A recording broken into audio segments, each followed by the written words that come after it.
যেখানে আমরা এর আগে আলোচনাটা শেষ করেছিলাম যে জুলাই সনদের আইনি ভিত্তি এবং সাংবিধানিক ভিত্তি নিশ্চিত করতে হবে। আজকে এখান থেকে আলোচনাটা শুরু হয়েছে এবং সমস্ত দল কিভাবে আইনি ভিত্তি নিশ্চিত করা যাবে এ ব্যাপারে আলোচনা তুলেছে। আমরা আমাদের জায়গা থেকে বলেছি যে এই সরকার কিংবা কমিশন শুধুমাত্র একটা সুপারিশ পরবর্তী সরকারের হাতে দিয়ে যাবে, এই জায়গায় আমরা জুলাই সনদকে দেখতে চাই না। নিশ্চিতভাবে জুলাই সনদের কোনো না কোনো ভাবে আইনি ভিত্তি এবং সাংবিধানিক ভিত্তি দিতে হবে। এটা দেওয়ার সর্বোৎকৃষ্ট উপায় আমরা সবসময় বলেছি যে জনগণের অভিপ্রায়ের ভিত্তি দিতে হবে, কারণ নেক্সট পার্লামেন্টে যদি দেওয়া হয় সর্বোচ্চ সংখ্যাগরিষ্ঠের ভিত্তিতে যে পার্লামেন্ট গঠিত হয় তারাও যখন কোনো সংশোধনী আনে, এই সংশোধনী পরবর্তীতে আদালত চাইলে বাতিল করে দিতে পারে। বাংলাদেশে একাধিক নজির আছে। আমরা জুলাই সনদকে ওই সংশোধনীর চেয়ে বেশি কিছু মনে করি। ফলে আমাদের কিন্তু শুরু থেকে এই লক্ষ্য ছিল, আপনারা জানেন যে গণপরিষদ গঠন করতে হবে, আগামী নির্বাচনটা হতে হবে গণপরিষদ নির্বাচন, এবং এছাড়াও আগামী যে নির্বাচিত সভা তাদেরকে একই সাথে দুটো ভূমিকা দেওয়া যেতে পারে, তারা একই সাথে গণপরিষদ এবং একই সাথে পার্লামেন্টের ভূমিকা পালন করবে। এই কথাটা আমরা লাগাতার বলে এসেছি এবং তখন রাজনৈতিক দলগুলো এটাতে খুব বেশি একমত না হলেও এখন আজকে আমরা যেখানে এসে দাঁড়িয়েছি আমরা নিঃসন্দেহে এটা বলতে পারি যে আজকে আমরা প্রায় সমস্ত রাজনৈতিক দল একটা কনসেনসাস কিংবা ঐক্যমত্যের জায়গায় আসছে। সেটা হচ্ছে যে জুলাই সনদের আইনি ভিত্তিটা আগেই দিতে হবে। এক্ষেত্রে আপনারা জানেন যে কমিশনের পক্ষ থেকে সাংবিধানিক আদেশের কথা বলা হয়েছে ইতিপূর্বে, অন্যান্য দলও কিছু কিছু দল এই দাবি তুলেছে। আমরা বলেছি যে আপনি আজকে যে কথাটা আমরা বলেছি আমাদের বক্তব্যে যে সাংবিধানিক আদেশ হোক, লিগ্যাল ফ্রেম অর্ডার হোক অথবা রেফারেন্ডাম অর্ডিন্যান্স হোক, যে নামই হোক না কেন, এটার ভিত্তিতে একটা গণভোট করা হোক যেটা সাধারণ নির্বাচনের দিন একই সাথে অনুষ্ঠিত হবে, এবং এই রেফারেন্ডামের মধ্য দিয়ে আগামীতে যারা নির্বাচিত হবে, নির্বাচিত যে সভা, তারা কিন্তু একই সাথে তাদের একটা মানে সাংবিধানিক পরিবর্তন করার এখতিয়ার থাকবে, যেটা সংসদের চেয়ে বেশি কিছু। মানে শুধুমাত্র পার্লামেন্ট হিসেবে আমরা এটাকে দেখছি না, তার ডুয়েল রোল থাকবে। এটাই জনগণ রেফারেন্ডামের মধ্য দিয়ে অনুমোদন করবে, গণভোট। এবং এই গণভোটের ব্যাপারে আমরা আজকে যেটা মনে হলো যে বিএনপিও কিছুটা মানে নিমরাজি এখন পর্যন্ত, বাকিটা তারা তাদের অফিসিয়াল ব্রিফিং এ বলবে। কিন্তু আমরা এই যে প্রক্রিয়াটা বললাম, আমরা বলেছি যে সোজা পথ কখনোই আমরা অ্যাভয়েড করতে পারি না।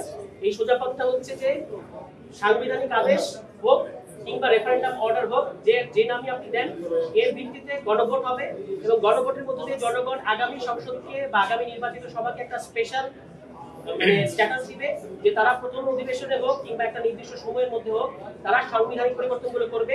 সেই সাংবিধানিক পরিবর্তনগুলো কিন্তু সংশোধনীর চেয়ে বেশি কিছু, যেগুলো ইতিমধ্যেই এই বিদ্যমান সংবিধানের বেসিক স্ট্রাকচারকে চেঞ্জ করবে। অনেকগুলো প্রস্তাব আছে, তার মধ্যে মূলনীতি আছে, মূলনীতি পরিবর্তন হচ্ছে আপনারা জানেন, তারপরে আপার হাউস হচ্ছে, তারপরে আপনার হাইকোর্টের বিকেন্দ্রীকরণ হচ্ছে, প্রধানমন্ত্রী 2 মেয়াদে বেশি থাকতে পারবে না, এই প্রস্তাবগুলো আছে। এগুলো কিন্তু সংশোধনীর মাধ্যমে করা যাবে না। এই কারণে আগামী নির্বাচিত সবার এই দুটো রোল থাকবে। এখন এই জায়গায় সবাই এটাকে বিবেচনা করছে এবং আমাদের বিশ্বাস যে এই জায়গায় সবাই একমত হবে। ফলে এইখানে আমরা এনসিপি পক্ষ থেকে যে কথাটা বলেছি, এখন ন্যাশনাল কনসেনসাস ওইখানে আসবে বলে আমাদের কাছে মনে হচ্ছে। গণভোটের পরে গণভোট followed by dual role of the parliament. এখন এই ক্ষেত্রে আমরা বলেছি যে অনেক আলোচনা হয়েছে এবং আলোচনা আর টেনে লাভ নাই। আমরা বুঝতে পারছি যে রাজনৈতিক দলগুলো যেটা বলেছে তারা এখানেই থাকবে। কমিশনকে আমরা আজকে অনুরোধ করেছি যে আপনারা এই যে আগামী বৈঠকে, এর আগে কমিশন কিন্তু আমাদেরকে বলেছেন যে আপনারা নিজেদের মধ্যে আলোচনা করে আসেন। রাজনৈতিক দলগুলো নিজেদের মধ্যে আলোচনা করেছে, ফরমালি আলোচনা করেছে, সেমি আনুষ্ঠানিক আলোচনা করেছে, কিন্তু আপনারা জানেন। আজকে আমরা কমিশনকে বলেছি যে এই যে বিভিন্ন রাজনৈতিক দল যে কথাগুলো বললো, ভাষাগত ভিন্নতা বাদ দিলে মোটামুটি স্পিরিটের দিক থেকে সবাই এক জায়গায় এসেছে যে জুলাই সনদের আইনি ভিত্তি সাংবিধানিক ভিত্তি দিতে হবে। এই স্পিরিটটাকে কমিশন এখন পরবর্তী সভায়, সেটা আগামীকালকে হোক কিংবা পরশুদিন হোক, তারা চাইলে এক পাতায় একটা মানে ডকুমেন্ট, একটা প্রস্তাব আমাদের সামনে নিয়ে আসতে পারে। তাহলে কিন্তু আলোচনাটা একটা শেষের দিকে বা পরিণতির দিকে যাবে। এই বক্তব্যটা আমরা আমাদের জায়গা থেকে রেখেছি। সবাইকে ধন্যবাদ। সবাই কি গণভোটের বিষয়ে একমত হলো?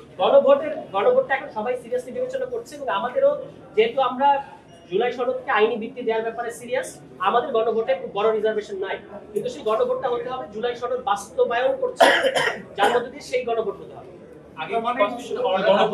গণভোটের প্রশ্নের জায়গাটা আসলে কি ধরনের হতে পারে সেটা নিয়ে কোনো কথা হয়েছে? এই যে যেমন যে 84টা প্রস্তাব আছে মানে জুলাই সনদে, সেই প্রত্যেকটা প্রস্তাব যেভাবে একমত হয়েছে নোট অফ ডিসেন্ট সহ, তাহলে কি সেইগুলো সবগুলো বাস্তবায়নের জন্য গণভোটের কথা বলছেন? গণভোটটা হবে জুলাই সনদের উপর। 84টা প্রশ্ন 86টা প্রশ্নের উপর কখনোই গণভোট হবে না। জুলাই সনদ জনগণ অ্যাপ্রুভ করছে কিনা এটার উপর গণভোট হবে, হ্যাঁ বা না। ফলে জুলাই সনদের ভেতরে যেগুলো আছে নোট অফ ডিসেন্ট সহই এগুলো আসলে একমত হচ্ছে। যেমন এখানে এই কথাটা আজকে এসেছে, তত্ত্বাবধায়ক সরকার বাতিল করার সময় কিন্তু 4 জন একমত হয়েছিলেন আদালতের এবং 3 জন একমত হন নাই, কিন্তু তবুও কিন্তু এটা বাতিল হয়েছে। অর্থাৎ নোট অফ ডিসেন্ট যেগুলোতে আছে এগুলো আসলে জুলাই সনদের মধ্য দিয়ে অনুমোদন হয়েছে বলে ধরে নিতে হবে।